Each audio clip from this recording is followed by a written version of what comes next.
नमस्कार, मी केडंबेगावची कृषी सखी धनश्री जगन्नाथ जंगम। माझ्या गटाचे नाव आहे भैरवनाथ महिला भात शेतकरी गट केडंबे। आज आम्ही आमच्या गट शेतीसाठी जीवामृत 200 लिटरचा ड्रम बनवत आहे आणि त्यासाठी लागणारे 10 किलो शेण, 10 लिटर गोमूत्र, वडाच्या झाडाखालची माती, 2 किलो गूळ आणि 170 लिटर पाणी अशा पद्धतीने आम्ही सर्व घेतलेलं आहे साहित्य। आणि बेसन पीठ 2 किलो।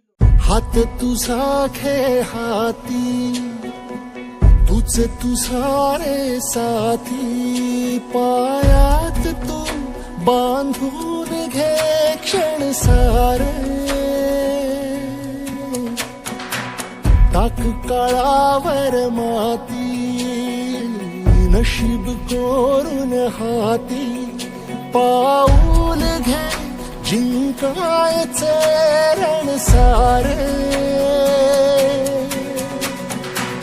काळ्या नभाचा तू ध्रुव तारा, पिऊन घेणे अंधार सारा, उठ रे चल रे उड रे झेप घे वटुनी बळ सारे, वाट पाहू दे काही दिशा तथा पायचं नाय, लढत जा तथा पायचं नाय।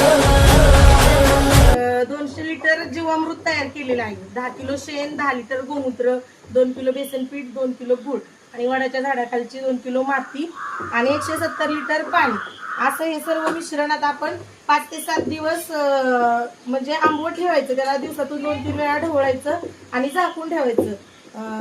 म्हणजे महत्वाची गोष्ट म्हणजे त्याला उन्हात ठेवायचं नाही।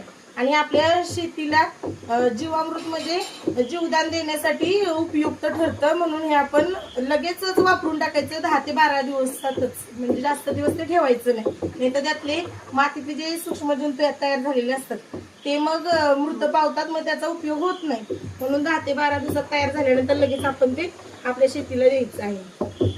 तेच ते हलवायचं,